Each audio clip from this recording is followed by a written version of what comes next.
Hello, welcome to Illinois Stories. I'm Mark McDonald in Versailles, Brown County, at the Versailles Area Genealogical and Historical Society. This is an interesting little complex in the center of town.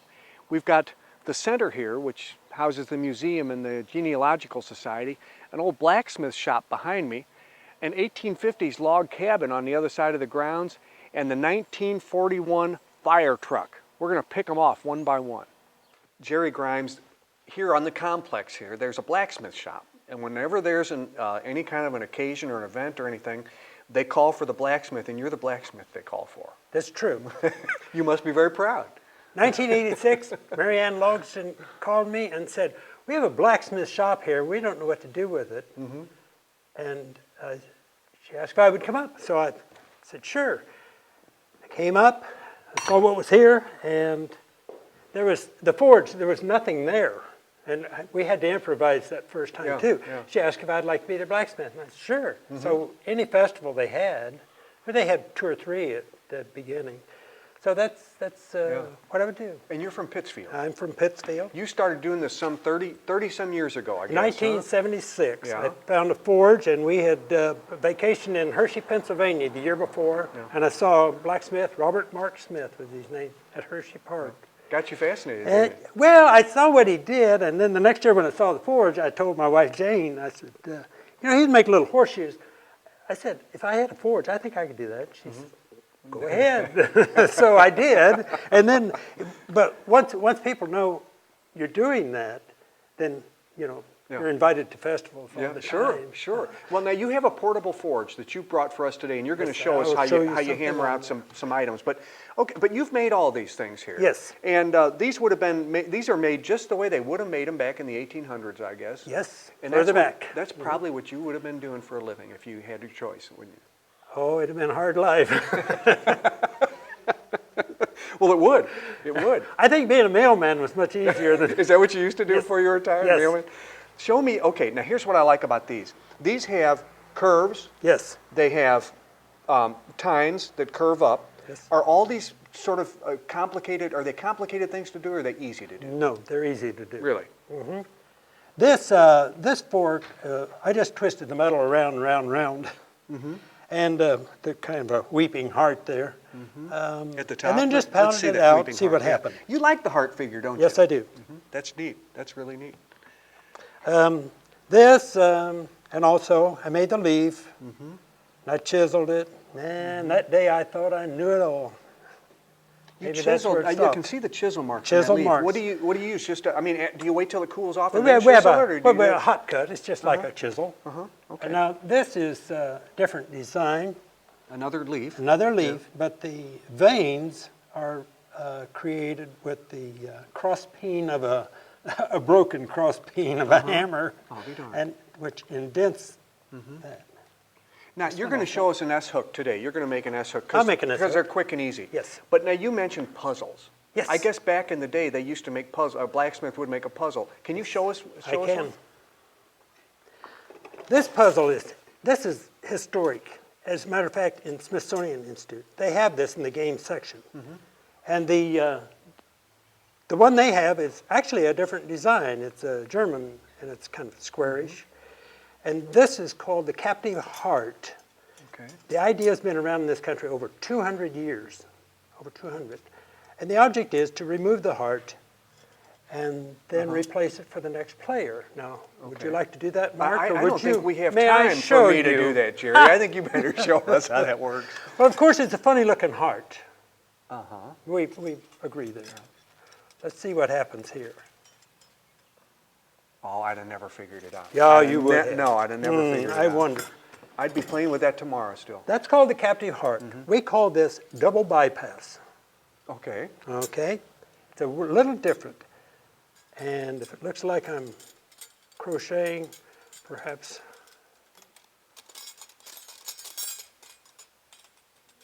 You got that, didn't you? Okay, yes. Okay, yeah. I bet you can tie balloons too. And that's that's strictly hand powered. You don't have any electricity or anything going on here. That's hand powered. Yeah. And that's just a fan, huh? It's just a fan. And a lot of these forges, the fans, they were patented like 1910 or so. Okay, I'm going to bend it.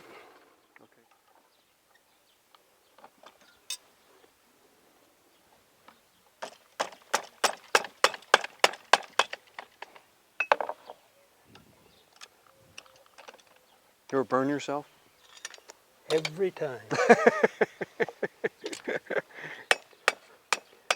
Is that a special kind of coal that you're using? Special kind of coal. It's from West Virginia called Pocahontas coal. Pocahontas number 3. I don't know what that number 3 means. How the heck do you send out for coal from West Virginia? You don't go and pick it up, do you? No, I don't. It's shipped into Brazil, Indiana, the coal yard, and some of our members go over and bag it up and bring us a 50-pound bag, which is running about $20, $25 for 50 pounds. Yeah. Yeah. Okay, I'll bend this around.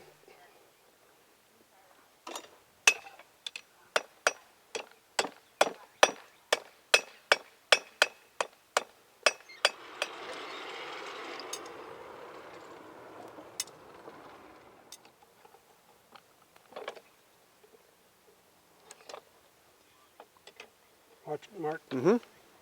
I'll be darned. It really does. You can just turn it, can't you? Yes, you can. I'll be darned. That's really malleable after it gets hot enough. That's the idea.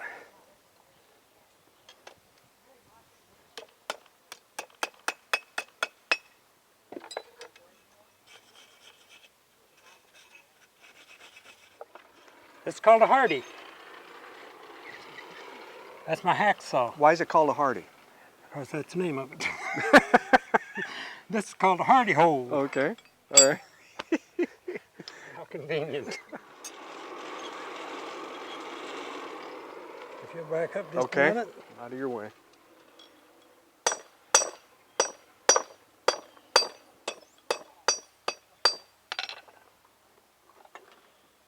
Oh, I see. It was too long. You're just going to break that off, huh? True. Okay. Now I'm going to round it.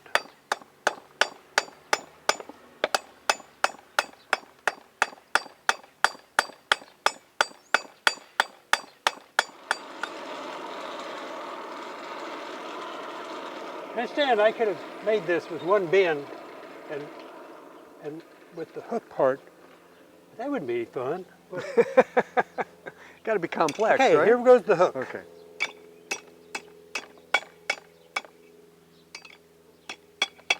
Ah, okay. And I know you're thinking, I could do that, and you'd be right. That's why we demonstrate this. The day I made an S-hook, that was the finest thing I ever did. I'll show you another technique. While it's hot, I'll brass brush it. See if we can get a little antique brass here.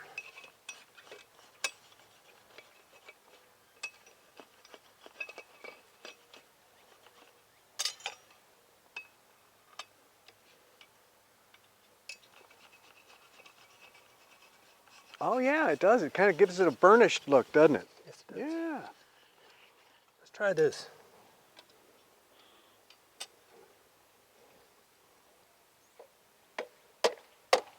Okay, Oh, hammer what that do you into the know? side of your barn, and you can hang almost Yes, you anything can. from there, can't you? Okay. Well, Fred DeWitt, back in the mid-90s, I guess, your group had this building built because you're the proud owners of a 1941 Versailles fire truck, and you had to keep it out of the weather, didn't you? Right. But it started off, we had all this farm machinery, horse-drawn, just sitting out here on gravel. Oh, boy. Yeah, it wouldn't last forever, would it? It'd just No, rust it away. just wouldn't rust it? away. Yeah, yeah. So And, you got lots of old, well, you can see you got hay rakes and you got all kinds of stuff there that would have been used in the fields here. Oh, as recently as, I guess, the 1940s maybe, huh? Yeah. There's an old gentleman in town. He come in one day and he said, "You need a building around that machinery." I said, "Yeah, we can't afford it." He said, "What would it cost?" I said, "Well, I have to get an estimate." It'll come out $10,000. Not bad. So I told him. Yeah. And he brought me a check. Wow. That's the kind of benefactor every group Yes, needs. it was. Hey, and then you built the loft, and I I'm built- looking up at that sleigh. There's an old sleigh up there that you wanted to keep up and out of the Yeah. way. And you built the loft and put Built the the sleigh up loft, there. put And the that comes sleigh- out, what, at Christmas time? The sleigh does? It used to come out, bring Santa Claus to town. Yeah. It's not going to do that anymore? Well, we're getting old. we give up the Christmas bazaar, let somebody else do it. Okay. Well, somebody will find a use for Yeah, that but sleigh. Santa It's a Claus- beauty.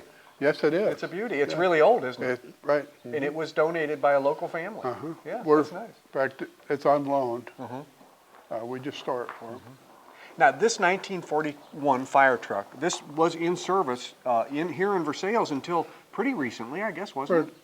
Late 80s and early Late 90s. 80s and into the 90s. Okay, it still runs. Yep. What I'm going to ask you to do, Fred, is I want you told me that it's got an unusual engine. It's got a Hercules engine with double ignition, so Double it has ignition. twice the number of plugs that it needs for its 6-cylinder engine, Yeah. right? Yeah.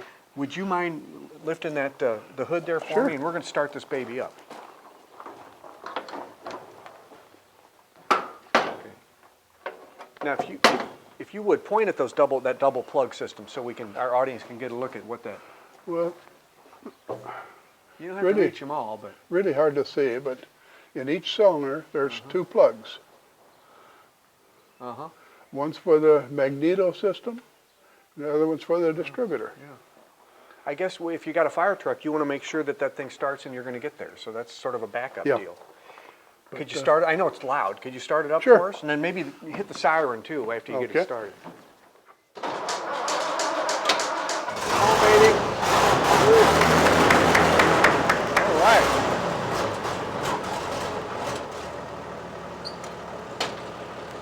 You're pretty.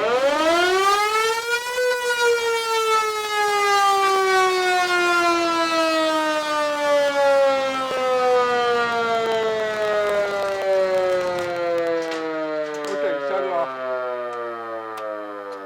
Wow. I had no idea how loud it was. Hey, I got one more thing that I want to show. Okay. Would you come on down here, Dan? You must be a pretty good mechanic. You got this thing going. Well, I had a lot of help. Did you? Yeah. Okay. Lots and lots of help. Y'all removed the gas tank, didn't you? Yes. Let's take a look at that thing. And it was pretty good size. That tank back there would hold oh gosh, dozens of gallons of gas, I guess anyway. But why'd you take it off? Well, they had to tow the truck down to us because it wouldn't run. Yeah. And that was the biggest problem. The fuel system was all gummed up, and Oh, okay. so, So what do you use for a gas tank if you get this thing out and running? well, one of the guys that was working on it said, I got a 3-gallon gas can. We'll put a hose in it. That's what we use. So you don't go far. No, just about a mile, round trip. Charlotte Scott, you can't drive through Versailles without noticing the old log cabin. No, you can't. And this is your baby, isn't it? This is my baby. I will not lie about that. It really is. It's a labor of love for me. Right now we're trying to restore it because a lot of the logs have deteriorated, because they've been re-exposed to Mother Nature. The logs have seen a lot of history. Yeah. This is interesting because when it was moved here, I mean, actually, this is part of 2 homes married because a Yes. lot of each one wasn't really able to be recovered. So Right. you took the logs from 2 homes and you brought them here and you put them together. But they're Yes. both Brown County, is that right? No, one is Pike County from the Oh, okay. Pittsfield area, and the other one is from Brown County out in Elkhorn Township. Both very old cabins. Yes, both very old cabins. One was built in the 1850s, and then the other one was 1862 is when it was finished. One of them and it was about this size here. It raised 10 children. Oh my goodness. Yes, One room. one room. Yeah. We're going to see how small it is when we go in. Yes. But the names of these, can you remember what the names of Yes. these houses were? It was the niece and the Greevy. The niece is from the Brown County area, the Elkhorn Township, and the Greevy is from the Pittsfield area. Let's go in and see what sort of space they had to raise 10 kids. I couldn't have done it. No way. Well, Charlotte, as you can see now, you've got, you poured a foundation, so you got a Yes. nice concrete floor. That part is going to be good and solid. Your Yes. fireplace is good and solid, but some of the wood is going to need some help. Yes, it definitely will. Like I had said, it has been hid, for so many years. Yeah. And, when it was re-exposed to the elements, unfortunately, then we started having the deterioration. But this log cabin, though, even the way it stands, has been here since, I think, 1986 is when it was done. You know what I love about these old cabins, and we look at this wall over here, you can see that the hard hand work that went into hewing these logs. Yes. And I mean, there's no mistaking the fact that somebody just hand hewn those logs and, Right. And chipped away at them until they could get them to the surface that they needed. Right. Now, you mentioned that folks from around here donated all the furnishings. Yes, all the furnishings in here are donated. You know, you know, like I said, also, you know, it was labor donation too that put all this together. Yeah. You know, the concrete that this is poured on was donated. So I mean, that is a huge plus, and that's what makes me proud to be here in this community, is because we do have people that will, you know, will come in and help do what needs to be done. Now, we mentioned raising 10 kids. Was that the same woman that had time to make this quilt Yes, that's it on this was. bed? Isn't that incredible? You've got the quilt from the woman who lived in this house and raised Yes, the 10 kids. that is right. Wow. Yeah. And this dates back to, this Mary Grieve to 1870 handmade quilt. That's just, well, it's priceless. It is It's priceless, you know, but it is such an important part of this log cabin. You know, like I had said, these logs have seen most of everything that's happened in this United States. You know, from the beginning of the Civil War, because these were built, both the cabins were built before the Civil War. You know, through modern day times. Let's look at one other really old item here. And this print with Yes. these children in the snow, on the sleigh in the snow. You believe that this goes back to 1840? 1840, yes. And this is painted on cloth. You know, and you can see there in the middle, you can see where at one time it was folded. You know, the frame is not period, but you know, the print itself is. You know, and that's one of the things that we do strive for here in the log cabin, is to keep as much period, you know, that we can, you know, of the 1800s. Mary Logsdon, I was tipped off to you that if I wanted to talk to somebody who was involved in history in Versailles and Brown County, that you're the ticket. Okay. So congratulations. Well, that's here an we are. awful lot to try to to try to own up to, but we'll try. One of the things, now there was no historical society, genealogical society Right. here until the early to mid 80s, and that's when you got involved and some of your friends got involved and started collecting things. Right. And now, voila, you've got a museum and you've got records for people who want to trace their family roots. You've That's got right. a whole complex here of history. Yeah, we started in 1983, and it's been growing ever since. We have over 200 members in every state in the union. Wow, that's amazing. This is One of the people you made sure you brought to my attention was a fellow named Robert Earl Hughes. I had not heard of Mr. you Hughes. hadn't heard of Mr. Hughes, the gentle giant of The Illinois. gentle giant, but you have photographs and actually an item from his life here, which must have been quite interesting, even though he didn't live to be old. What was his claim to fame? He actually got up to 1,065 pounds. He was born in Missouri, but he lived in southern Adams, lower part of Brown County, and the upper part of Pike County. Off and on during his life, the family moved a lot, and he spent most of his time in the southern part of Brown County. And this was a chair. When he was small, he had measles, and for some reason it made him keep growing and growing, and they couldn't stop it. And so by the time he was a teenager, he was 800 and some pounds. Oh my goodness. And he thought that he could raise some money maybe. He was invited to Meredosia to a fall festival, and the family used this chair. They put it in the back of their pickup truck, and this is what he sat in, just in the back of the old pickup truck. And My they drove to Meredosia, goodness. and everybody looked at him and talked to him at the fall festival. And his fame started growing from then. And he had bigger trucks, and finally he got too big Yeah, for this chair. And the men at Chambersburg decided to make him a new chair, and they made it out of angle iron and a lot stronger. So then he sat in a truck that was covered in that when he made appearances. But he made appearances all over the United States. And he The was world's invited. largest man. Still, right? So far. Yeah, Yes. yeah, There are a few we hear that are getting close and are trying to. Let's hope for their sake they Yeah, don't make it. Yeah, I don't know why they would want Let's to. but- let's walk down this way, because what you've done here is you've got a real whole building full of themes going here. There's a general store off to our right, a train depot. Back School, here's the school schools, area. memory of the schools Yeah. in the county. This is exactly what you would have seen if you grew up here. These are all donated from various schools, country schools that are no longer here. And this building that houses this, your group built this in 1983, didn't Yes, you? we Because did, you didn't from have any place to keep all this Fundraising and collection. donations.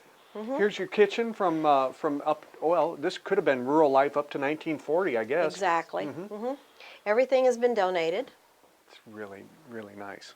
The people of the community have taken a great interest in preserving things, so they've been really, you know, donating. We've taken these out of the case. This is one that you just came to your attention recently. Yes, this has been on loan to us on several occasions, and we have it now and then again. But it was Buffalo Bill Cody's knife and scabbard. Our postmaster, his great-grandfather, was able to acquire this when Buffalo Bill had a sale of all of his possessions back in 1913 in Denver, Colorado. Buffalo Bill died not too long after in Denver, Colorado. And his relative was able to get it, and Randy's inherited it since, you know. But it says right on it, 1914, that it belonged to Buffalo Bill. And Now it's yeah, in your it's safekeeping. right. Yeah. These are interesting. We were talking about how, you know, when the first settlers came around 1824, and you're so 1825. fortunate that you have these original pieces of clothing from We the were real- first settlers. Real fortunate that the families kept these and passed them down, and they were on display at the centennial in 1925 of the town. And they had them in the possessions, and when we started the museum, they wanted us to have them. And these belong to this is a bonnet and the shawl from the first settler's wife, Elizabeth Van Devender, and in this case, his second wife, Susan, also wore the same shawl in 1825. And Van Devender is a very well-known name. And in fact, That was the first settler to the county. I'm going to be careful as Brown I can County. with this. And this was the first doctor. He would have been a brother, He I would have guess. been a brother to Cornelius, and he died of the cholera treating patients in 1851. That's Dr. Saul. And this was taken, well, this would have been, he came in 1825. Right. So this looks like it would have been shortly before his death because he's about 50 years old there, it looks like. Right. That's interesting. What's over here? And this is from the first post office. That was in the Van Devender log cabin is where the first post office was in Brown County. And that was 1825 until about 1840. And it's a little hand that would hold mail. We just stuck the postcard in that. there to have something. Isn't that neat? It's really neat. It is so neat. And this place was also known, this would have been a tourist mecca for people taking the baths It at sure one point, was. wouldn't It sure was. The minerals were supposed to be really healthy. And And this is the Versailles this is Springs off of one of the rooms, Hotel, number and this is 57. right, number There was 57. Well, you know, it was a big place because it was 6 stories. 96 rooms, Amazing. a bowling alley, baths, pool where they could take baths in the in the waters from the springs. Phenomenal. I mean, what an operation that would have been.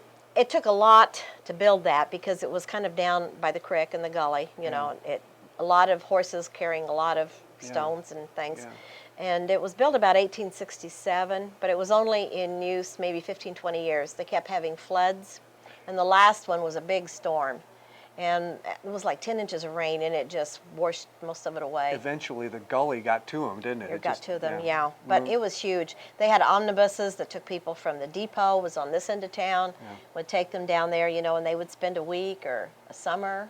Carolyn DeWitt, in one corner of this building are mountains of records which come from places like this. This is a book that was kept by, I guess, a newspaper editor nearby, huh? Yes. And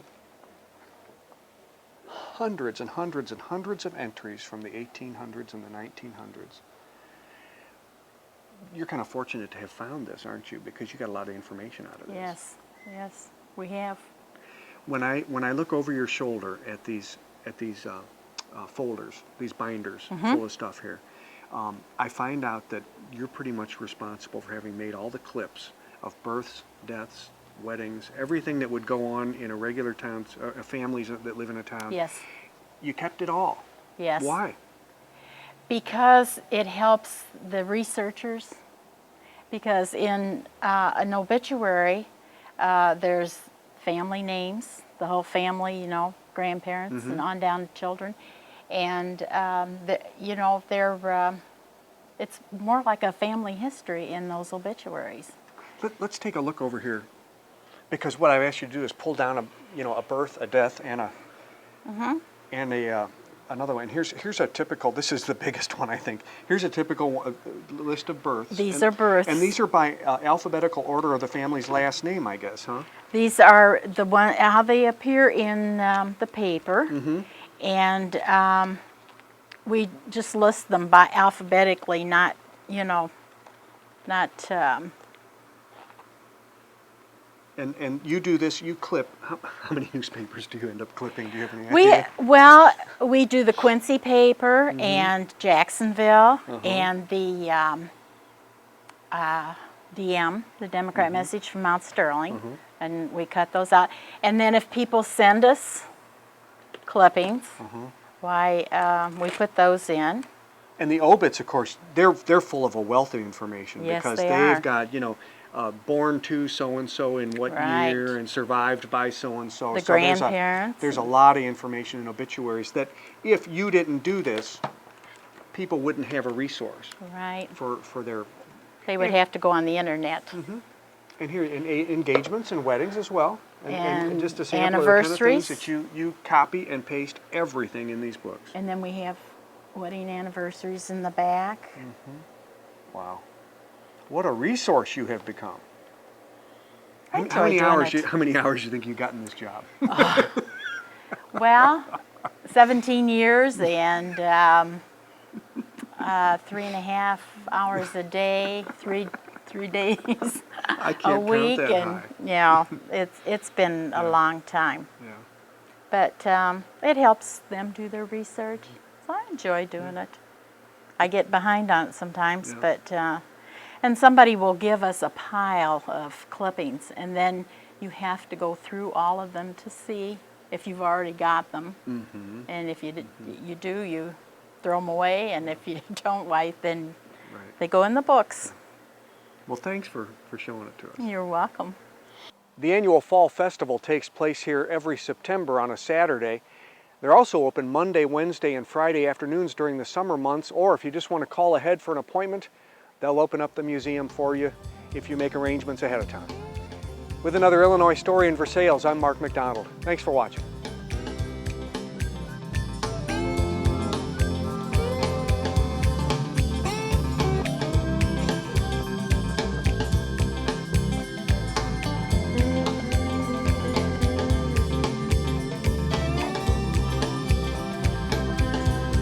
For a DVD copy of this episode of Illinois Stories, send $19.95 to Network Knowledge, P.O. Box 6248, Springfield, Illinois 62708.